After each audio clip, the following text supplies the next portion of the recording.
ప్రభునందు ప్రియులైన దేవుని పిల్లలైన మీకందరికీ మన ప్రభు ప్రియరక్షకుడైన యేసుక్రీస్తు వారి నామమున శుభాభివందనములు.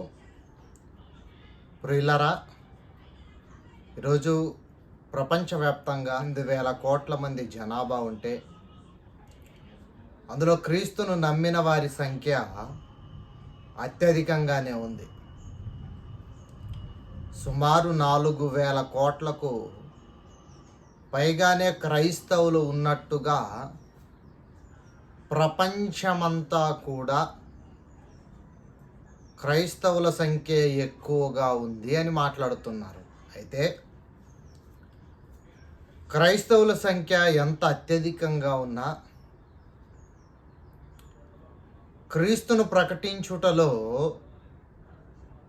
వారిలో ఎన్నో లోపాలు ఉన్నట్టుగా కనిపిస్తుంది. క్రైస్తవులైన వారు క్రీస్తు సువార్త కొరకు, వాక్య పరిచర్య కొరకు ఎన్నో ప్రాంతాలలో సువార్తకు వెళుతున్న వారు అనేకులు విగ్రహాలను దూషించడము, విగ్రహములలో ఏమీ లేదని అవమానపరచడం వంటి మాటలు మాట్లాడుతున్నప్పుడు క్రైస్తవ్యానికే సువార్త చేయడానికి వీల్లేదు అని మాట్లాడేటువంటి పరిస్థితులు నేడు సమాజంలో నెలకొన్నాయి. అలాగే మరికొందరైతే సువార్త ప్రకటించుటకు సినిమాలను ఆధారము చేసుకొని సినిమాలలో ఉన్న క్యారెక్టర్లను చూపిస్తూ సువార్త ప్రకటన చేస్తున్న క్రైస్తవులైన వారు కూడా సమాజంలో ఉన్నారు. సువార్త ఎలా ప్రకటించాలో తెలియకుండా పోయింది క్రైస్తవ్యానికి. యేసుక్రీస్తు వారు సువార్త ఎలా ప్రకటించారో, అపోస్తలులు సువార్త ఎలా ప్రకటించారో, ప్రారంభ శతాబ్దపు క్రైస్తవ్యము సువార్త ఎలా ప్రకటించిందో, సువార్త అంటే ఏంటి ప్రాథమిక విషయాలను మర్చిపోయి సంపూర్ణతలోనికి సాగిపోతామనుకుంటున్న క్రైస్తవ్యం మూలపాఠాలనే మరిచి బ్రతుకుతుంది. కానీ ప్రియులరా, క్రీస్తును ప్రకటిస్తున్న ప్రతి క్రైస్తవులు సువార్త ఎలా చేయాలో తెలుసుకోవాలి. యేసుక్రీస్తు వారు సువార్త ఎలా ప్రకటించారో తెలుసుకోవాలి. అపోస్తలులు ఎలా సువార్త ప్రకటించారో తెలుసుకోవాలి. సర్వలోకానికి సువార్తను వారు ప్రకటించడానికి ఎలా వెళ్ళిపోయారో మనము తెలుసుకొని బైబిల్ను పరిశీలించి గనుక ఆ సువార్తనే చెప్పినట్లయితే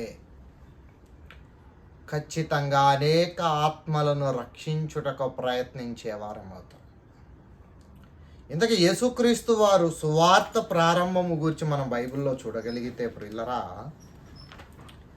మత్తయి సువార్తలో యేసుక్రీస్తు వారి పుట్టుకను మాట్లాడతారు. లూకా సువార్తలో యోహాను గారు పుట్టుక, యేసుక్రీస్తు వారి పుట్టుక గురించి వ్రాస్తారు.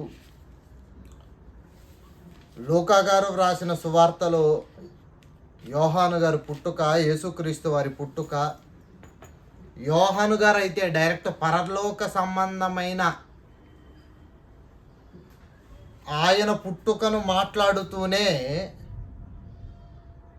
భూమి మీద పుట్టక ముందు పరలోకంలో ఎలా ఉన్నాడు, భూమి మీదకి ఎందుకు వచ్చాడు అని అనేక విషయాలు రాసుకుంటూ వస్తారు. కానీ మార్కు గారు ప్రియులరా, ముగ్గురు సువార్తికులు వ్రాసినట్టుగా కాకుండా యేసుక్రీస్తు వారి గురించి ప్రారంభంలో ఆయన మాట్లాడుతున్న మాట, ఆయన ఎలా ప్రారంభించాడు సువార్త అన్న విషయాన్ని తెలియపుతున్నాడు. ప్రియులారా చూడండి, మార్కు గారు రాసిన సువార్త 1వ అధ్యాయము 1వ వచనం ప్రియులరా. మార్కు గారు వ్రాసిన సువార్త 1వ అధ్యాయము 1వ వచనములో దేవుని కుమారుడైన యేసుక్రీస్తు సువార్త ప్రారంభము. ఏం మాట్లాడుతున్నాడు ప్రియులారు ఇక్కడ? దేవుని కుమారుడైన యేసుక్రీస్తు సువార్త ప్రారంభించారట. ఎలా ప్రారంభించాడు అనేసరికి, ఇదిగో నా దూతను నీకు ముందుగా పంపుచున్నాను అని ఇలా అనేక విషయాలు రాస్తున్నారు. లూకా సువార్తలో ప్రియులరా, ఆయన ఎలా సువార్త ప్రారంభించాడు అంటే, యేసు బోధింప మొదలు పెట్టినప్పుడు ఆయన దాదాపు 30 ఏండ్ల ఈడు గలవాడు. వంశావళిని ఆయన చెప్పడం ప్రారంభించాడండి. ఎందుకంటే యూదులైన వారు 3 తరాల వారి గూర్చి చెప్పేవారై ఉండాలి వంశావళిలో. కానీ యేసుక్రీస్తు వారు 3 తరాలు కాదు, తన తరము నుంచి ప్రారంభించి ఆదాము గారి వరకు వ్రాయబడిన ప్రతి వంశావళిని గూర్చి మాట్లాడారు ఆయన. చూడండి, సువార్త ప్రారంభం. ఆ తర్వాత ఇతర గ్రామములలో సువార్త ప్రకటింప వెళ్ళుదుము రండి, ఇందు నిమిత్తమే కదా నేను బయలుదేరి వచ్చి తిని అన్నాడు. అంటే యేసుక్రీస్తు వారు అనేక గ్రామాలలో పాదయాత్ర చేస్తూ సువార్త యాత్రను ఆయన ముగించి దేవుడు తనకు అప్పగించిన పనిని చేసి వెళ్ళి పరలోకం చేరారు. ఆయన వెళుతూ సువార్తను ఎవరికి అప్పగించాడు అని మనం చూడగలిగితే, మార్కు గారు వ్రాసిన సువార్త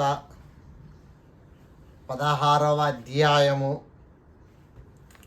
15వ వచనములో చూడండి, మరియు మీరు సర్వలోకమునకు వెళ్ళి సర్వ సృష్టికి సువార్తను ప్రకటించుడి. చూడండి ప్రియులారా, సర్వలోకానికి వెళ్ళమంటున్నాడు, సర్వ సృష్టికి సువార్తను ప్రకటిస్తున్నాడు. అంటే యేసుక్రీస్తు వారు తన సువార్తను, తన పనిని ఈ లోకంలో దేవుడు అప్పగించిన ప్రతి దానిని నెరవేర్చి పరలోకానికి వెళ్ళిపోతూ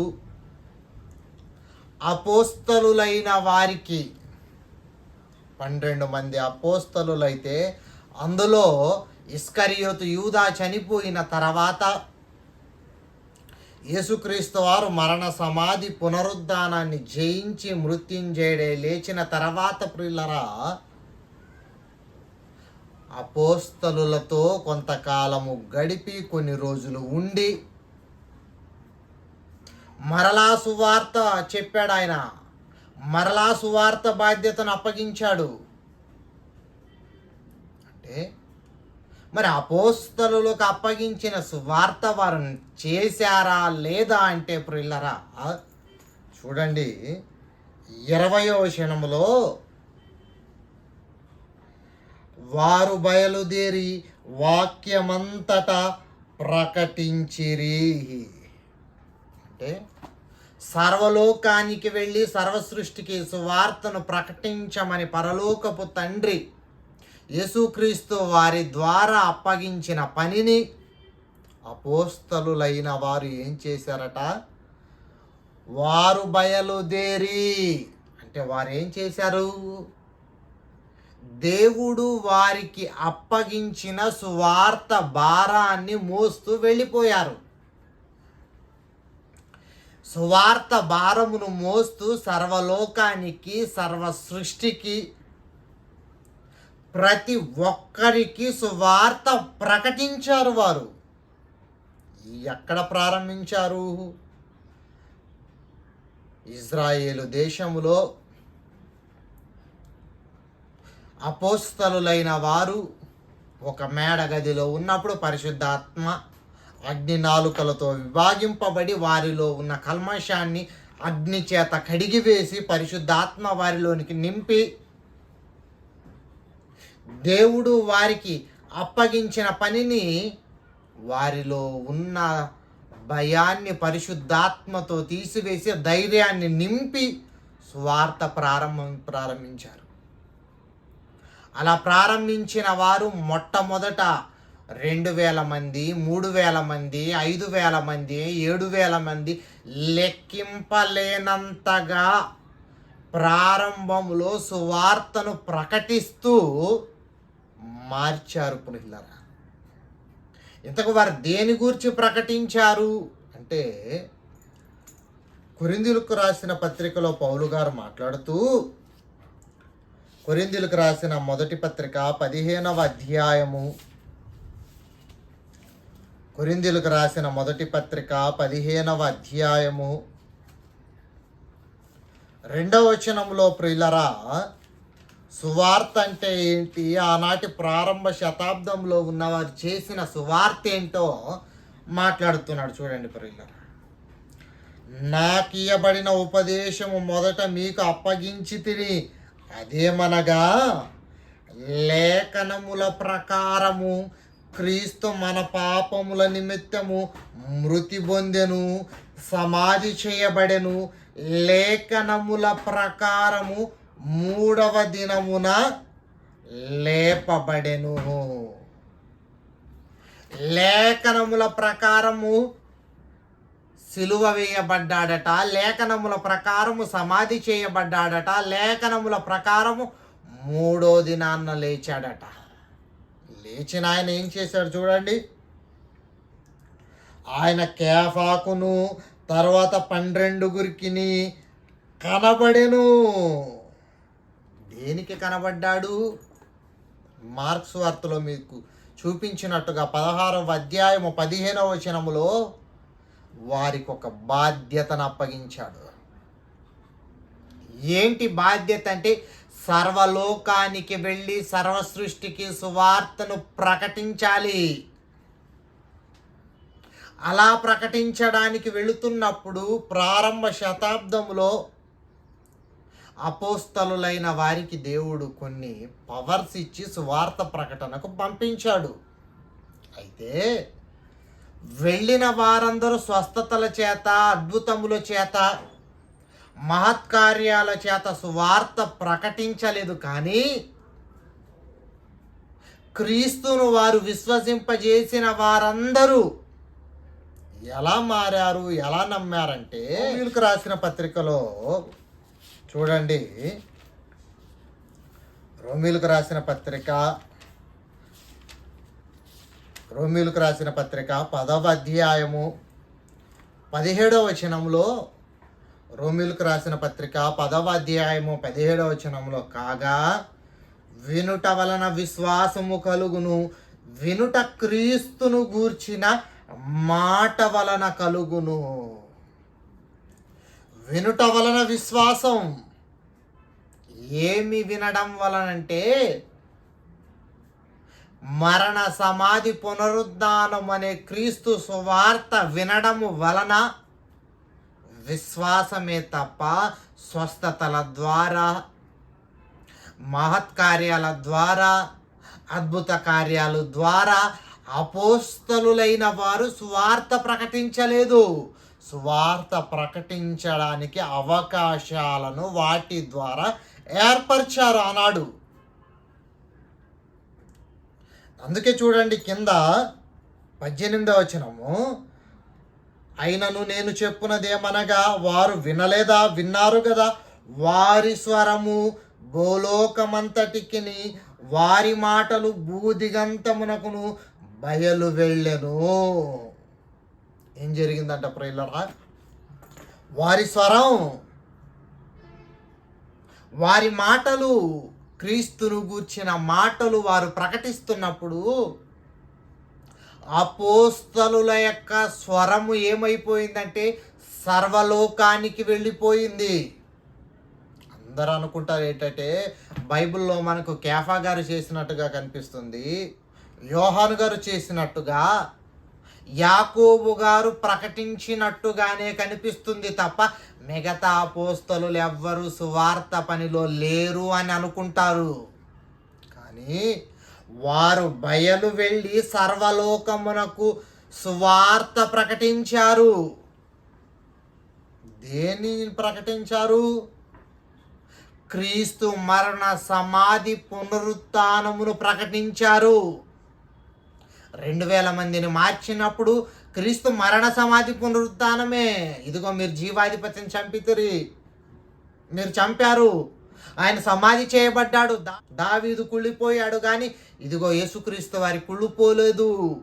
ఇదిగో ఆయన 3వ దినమున తిరిగి లేచాడు అని చెప్పగానే అనేకులు హృదయములలో పొడవబడిన వారై మార్పు పొందినట్టుగా బైబిల్లో మనం చూడగలం. 2వ అధ్యాయం అపోస్తలుల కార్యములలో.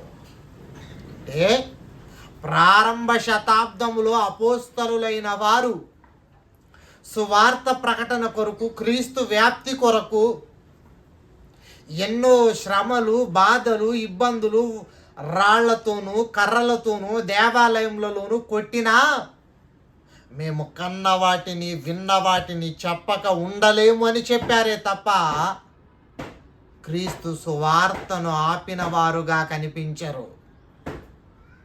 సువార్త ప్రకటించుటకు ఈరోజు మనము వెళుతున్నప్పుడు, ఈరోజు లోకంలో సువార్త చేస్తున్న వారు చూడండి ప్రియులరా, ఐందవ సహోదరులను ఐందవ సహోదరుల యొక్క దేవుళ్లను దూషిస్తూ కొందరండి, అందరూ కాదు, సువార్త ప్రకటన చేసిన వారున్నారండి. మరికొందరు ఎలా మారిపోయారంటే ప్రియులరా, కల్పింపబడిన పాత్రలను తీసుకొని వచ్చి సువార్త చేస్తున్నారండి. ఎలాగంటే ఒక భాషా సినిమాను తీసుకొని వచ్చాడు ఒక బోధకుడు.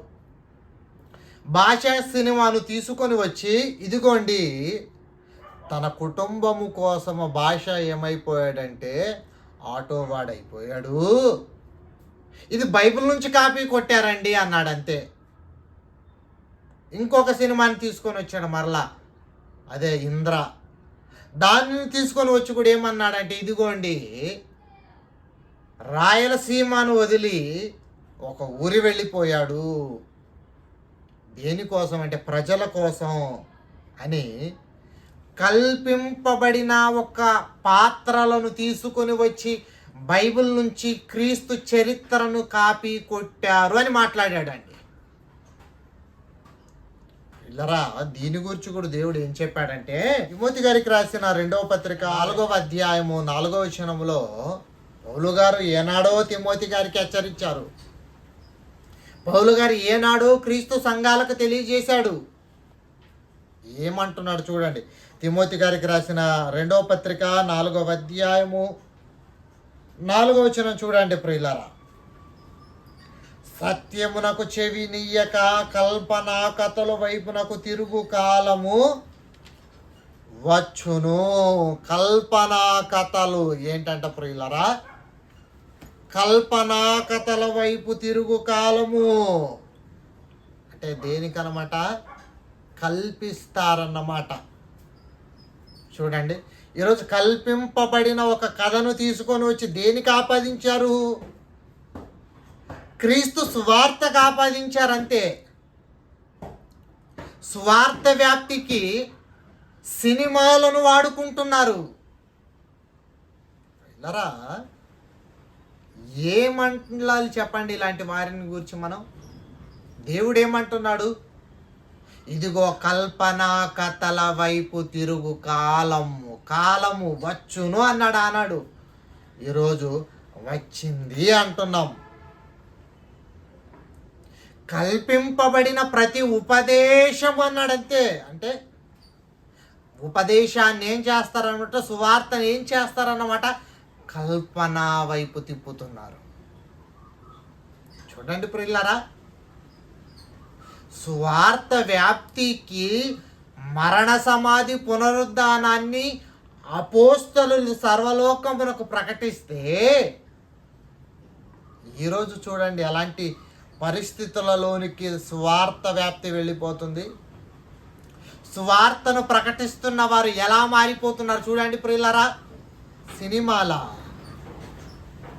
సువార్త ప్రకటించడానికి సినిమా వ్యవస్థను వాడుకుంటున్నారు. మాట్లాడేది ఏమన్నారంటే, ఇదిగో ఆనాడు దేవాది దేవుడు కంటికి కన్ను పంటికి పన్ను, వేటుకు వేటు దెబ్బకు దెబ్బ అన్నాడు. కాబట్టి ఏదో రాజకీయ నాయకులు చెప్పినట్టుగా మేము కూడా ఈరోజు ఏంటంటే వారిది తీసుకొని వారిని మార్చడానికి ప్రయత్నిస్తాం. సినిమా రంగములో ఉన్నవారే అనేకులు మారి,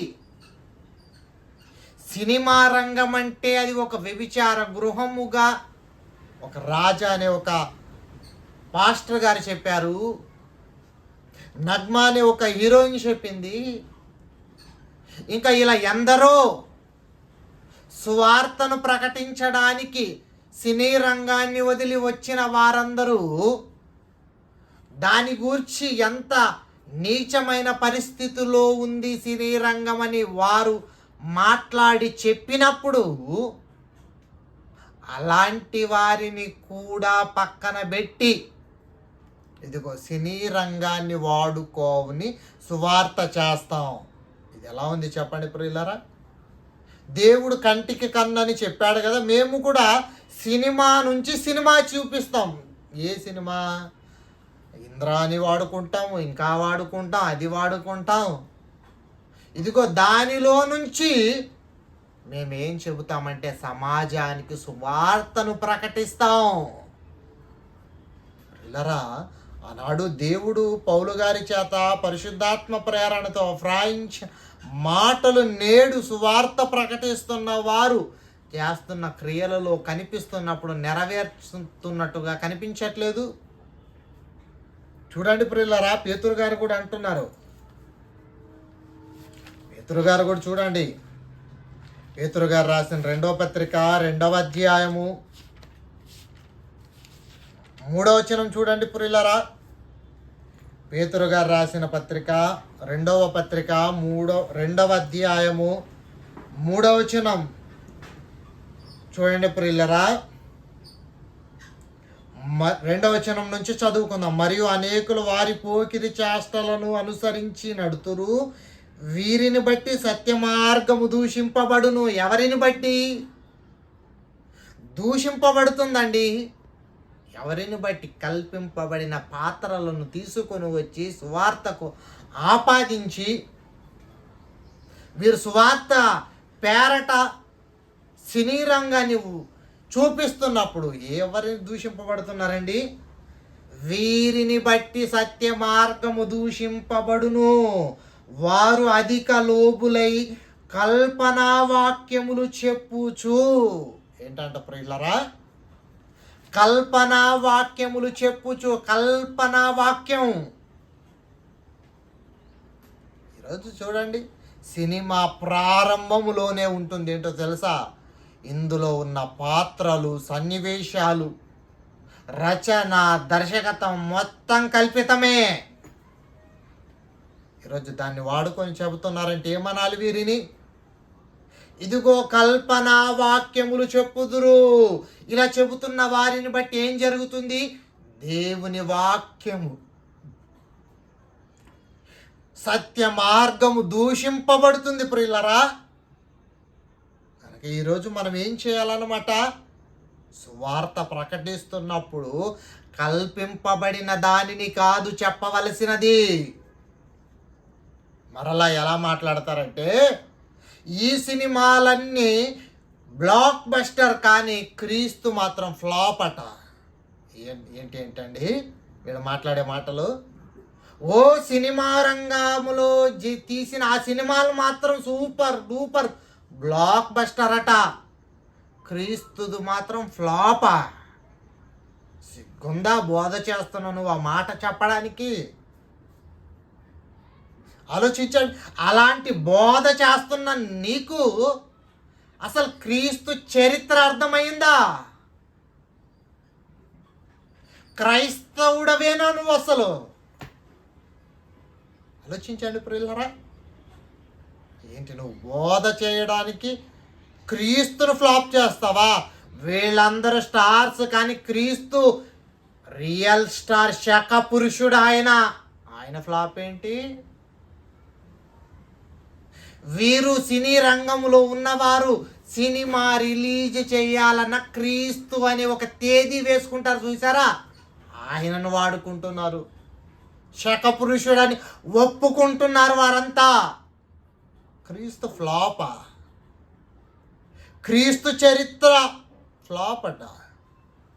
ఏం బోధో, ఎలాంటి సువార్తో! పాపుల కొరకు ఈ లోకానికి వచ్చి మరణించి సమాధి చేయబడి మరలా పరలోకానికి వెళ్ళిపోయిన క్రీస్తు. ఏంటి ఆయన చరిత్ర? ఘన చరిత్ర అయినది. వీరి చరిత్ర డబ్బు చరిత్ర, వ్యభిచారపు చరిత్ర. ఏంటి సినీ రంగం చరిత్ర? వ్యభిచారం. ఇంకా పాతాళానికి వెళ్ళే చరిత్ర, నరకానికి వెళ్ళే చరిత్ర. అలాంటి వారితో క్రీస్తును పోలుస్తారా? ఆలోచించండి ప్రియులరా. కల్పనా కథల వైపు తిరుగు కాలం ఇది.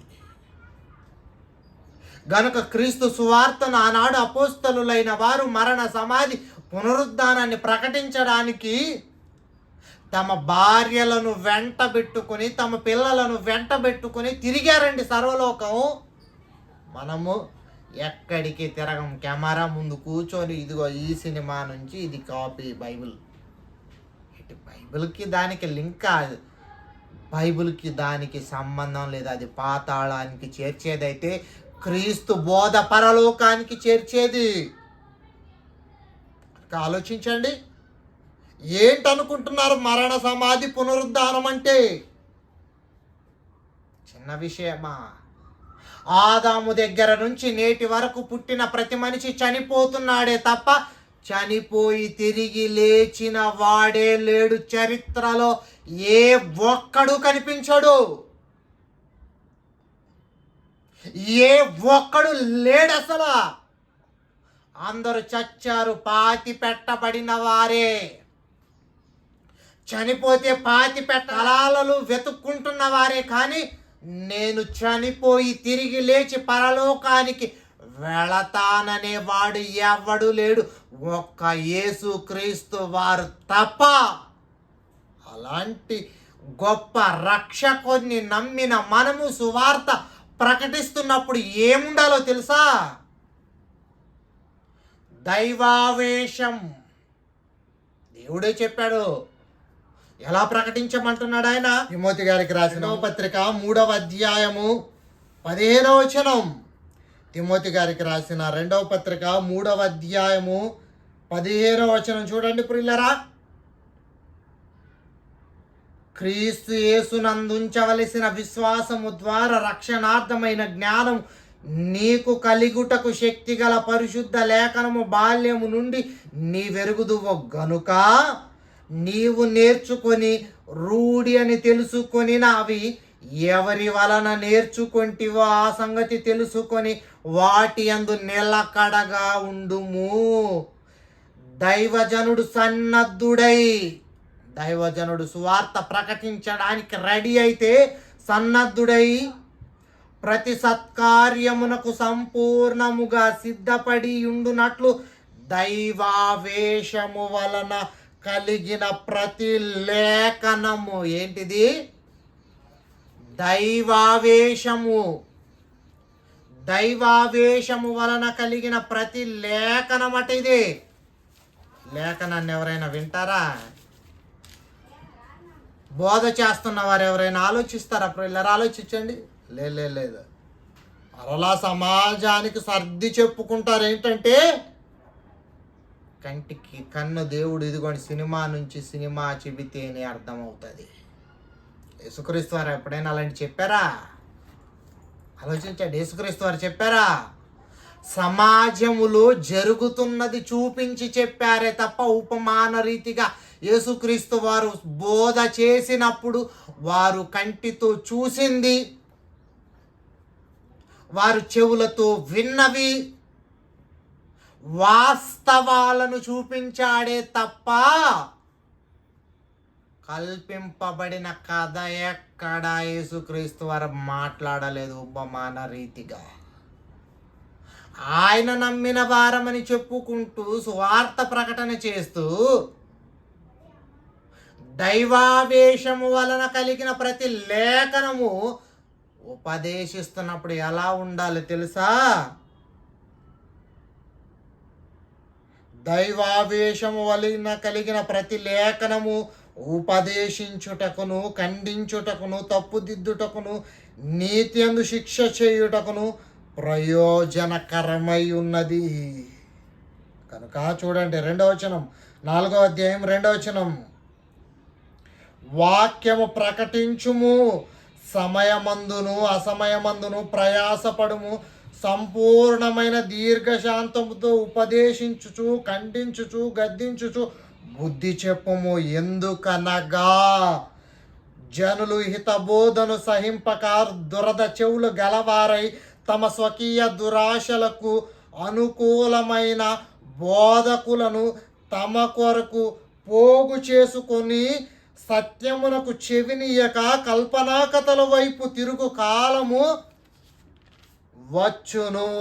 అయితే నీవు అన్ని విషయములలో మితముగా ఉండుము, శ్రమపడుము, స్వార్థికును పని చేయుము, నీ పరిచర్యను సంపూర్ణముగా జరిగించుము. ఏం చేయాలి ఇప్పుడు మనం? స్వార్థికుడు పని చేయాలి.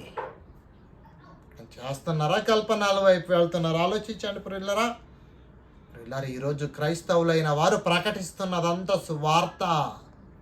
66 పుస్తకాలలో వ్రాయబడిన ప్రతి మాట కంటే బయట గొప్ప మాటలు ఏమీ లేవు. సినిమాలలో అంత చెత్త మాటలు, చెత్త భాష, చెత్త పనులే తప్ప మంచి లేదు. వ్యాపారం అది, క్రీస్తుది పరలోకానికి చేర్చే మార్గంలోనికి కల్పనాలను తీసుకొని రావడమా? ఆలోచించండి ప్రియులారా. అలాంటిది కాదు చేయవలసిన బోధ. క్రీస్తు బోధ అలాంటిది కాదు మనం చేయవలసినది. జీవవాక్యమును చేత పట్టిన వాడు లోకములో వెలుగుగా ఉండాలని దేవుడు కోరుకున్నాడండి. నువ్వేమో జీవవాక్యాన్ని పట్టుకొని ఎవరినో చూపిస్తావు. వెలుగుగా నువ్వు ఉండవయ్యా అని దేవుడు చెబుతుంటే నువ్వు ఎవడో స్టార్ అని ఆ స్టార్ని తీసుకొని వచ్చి సర్వేశ్వరుని కుమారుడు, ముల్లోకాలకు అధిపతి, అలాంటి క్రీస్తును సినిమా యొక్క కల్పనలను వాడుకొని సువార్త చేయడమా? ఇలాంటి దురదృష్టమైన బోధ చేయకూడదు. పిల్లలు అలా చేయకూడదండి. మనం దైవావేశం ఇక ప్రియులారా ఆలోచించండి. అందుకే పౌలు గారు మాట్లాడారు ఏంటో తెలుసా? చివరి మాట చూడండి. ప్రియులందరికి రాసిన మొదటి పత్రిక 15వ అధ్యాయము 1వ వచనం, 2వ వచనం, 3వ వచనం, 4 వచనాలు ఏం మాట్లాడుతున్నాడండి ఇక్కడ? మరియు సహోదరులారా, నేను మీకు ప్రకటించిన సువార్తను మీకు తెలియపరుచుచున్నాను. మీరు దానిని అంగీకరించి దాని యందే నిలిచి ఉన్నారు. మీ విశ్వాసము వ్యర్థమైతేనే గాని నేను ఏ ఉపదేశ రూపముగా సువార్తను మీకు ప్రకటించితినో ఆ ఉపదేశమును మీరు గట్టిగా పట్టుకొని ఉన్న ఎడల ఆ సువార్త వలననే మీరు రక్షణ పొందుదురు. క్రీస్తు సువార్త వలననే రక్షణ పొందుదురు. నాకు ఇవ్వబడిన ఉపదేశం మొదట మీకు అప్పగించితిని. అదేదనగా లేఖనముల ప్రకారము క్రీస్తు మన పాపముల నిమిత్తము మృతి పొందెను, సమాధి చేయబడెను, లేఖనముల ప్రకారము 3వ దినమున లేచెను. ఇది సువార్త. ఇది చెయ్యి. ఇది పరలోకపు తండ్రి చెప్పే వార్త. పరలోకం వదిలి భూలోకానికి వచ్చి మన పాపాల నిమిత్తం చనిపోయి తిరిగి లేచాడు ఆయన. ఆయన చరిత్ర కంటే గొప్ప చరిత్ర కలిగినవేవి లేవిక్కడ. ఆయన చరిత్ర కంటే గొప్ప సినిమాలేవి లేవిక్కడ. వాటిని ఆధారము చేసుకోకండి. మోసకరమైన మాటలు నమ్మకండి. సువార్త ప్రకటించేవాడు సిద్ధుడై వాక్యాన్ని సరిగా విభజిస్తూ బోధ చేయాలి తప్ప కల్పనా కథల వైపు వెళ్ళకండి. క్రీస్తు చెప్పినట్టుగా వాస్తవాలతో కూడిన ఉపమానాలు చెబుతూ సర్వలోకానికి వెళ్ళమన్నట్టుగా అపోస్తలులు ఎలాగైతే సువార్త వినుట వలన విశ్వాసము కలుగును, క్రీస్తును గూర్చిన మాట వలన విశ్వాసం, కాబట్టి అలాంటి మాటలు ప్రకటించండి. అంతేగాని మీకు తోచిన సువార్తను చేస్తే వీరిని బట్టే దేవుని నామము అన్యజనుల మధ్య దూషణ పాలయ్యే విధముంది గనక ప్రియులారా, ఆలోచించి సువార్త చేస్తున్న వారు చాలా జాగ్రత్తగా క్రీస్తు మరణ సమాధి పునరుద్ధానాన్ని జయశాలి గారు ఎలాగైతే చేశారో, ఒక గొంగలి పురుగును చూపించాడు. ఇదిగో గొంగలి పురుగు తన రూపము మార్చుకోవడానికి, సీతాకోక చిలుకగా మారడానికి ఎన్నో కష్టాలు పడి గూడు కట్టుకొని తన రూపాన్ని మార్చుకొని సీతాకోక చిలుకగా ఎగిరిపోతుంది మన మధ్య. అలాంటి బోధ చేశాడే కానీ సినీ రంగాన్ని వాడుకొని బోధ చేయలేదే. ఆయన దగ్గర నేర్చుకున్న వారైన మీరు ఆయన నుంచి విడిపోయిన తర్వాత అదే బోధ చేస్తున్నామని కల్పనా కథల వైపు వెళుతున్నారు. ఆలోచించండి, మార్గం తప్పిపోతున్నారు. జయశాలి గారు పతనమైపోతున్న సినీ రంగం అన్నారే తప్ప సినిమాలను వాడుకొని సువార్త చేయలేదు ఆయన. కనుక ప్రియులారా ఆలోచించండి, సువార్త ప్రకటన చెయ్యాలంటే బైబిల్లో వ్రాయబడిన మాటల కంటే గొప్ప మాటలే ఉన్నాయి ఈ లోకంలో. పరలోకపు తండ్రి వ్రాసిచ్చిన 66 పుస్తకాలలో ఉన్న ప్రతి మాట పరమునకు చేర్చేదే, ఆత్మలను రక్షించేదే, పాపము నుంచి విడిపించేది, వ్యభిచారం నుంచి విడిపించేది, దొంగతనం నుంచి విడిపించేది, బంధింపబడిన వారిని స్వర్గానికి చేర్చే బోధ బైబిల్లోనే ఉంది. బైబిల్ను ప్రకటించండి, వాక్యాన్ని ప్రకటించండి. అందుకే పేతురు గారు అన్నారు, చివరి మాట చూడండి, ముగించుకుందాం. పేతురు గారు రాసిన మొదటి పత్రిక 1వ అధ్యాయం 24వ వచనం, సర్వశరీరులు గడ్డిని పోలిన వారు, వారి అందమంతయు గడ్డి పువ్వు వలె ఉన్నది, గడ్డి ఎండును దాని పువ్వు రాలును, అయితే ప్రభు వాక్యం ఎల్లప్పుడూ నిలుచును. మీకు ప్రకటింపబడిన సువార్త ఈ వాక్యమే అపోస్తలులు సర్వలోకానికి ప్రకటించింది వాక్యమే. గనక ఈరోజు సువార్త చేస్తున్న వారు కూడా సువార్త ఎలా ప్రకటించాలో తెలుసుకోండి. మనిషి చనిపోయిన తర్వాత ఏం జరుగుతుందో చెప్పండి. చేస్తే ఎక్కడికి వెళ్తాడో చెప్పండి.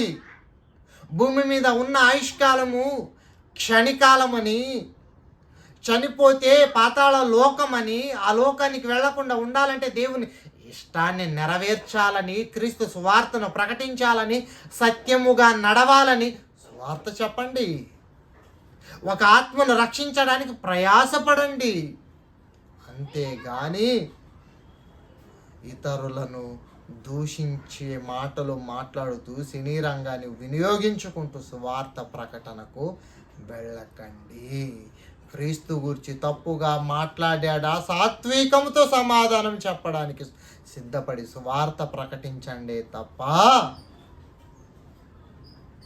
కల్పింపబడిన వాటిని వినియోగించి సువార్త చేయకండని ప్రేమపూర్వకంగా తెలియజేస్తూ అందరికీ, ప్రేమతో విన్నవారికి అందరికీ కల్పనా కథలను వినకుండా సత్యం వైపు మళ్ళాలని కోరుకుంటూ ప్రియులరా, నా యొక్క చిన్న మనవి. అందరికీ వందనాలు, అందరికీ కృతజ్ఞతలు. Thank you.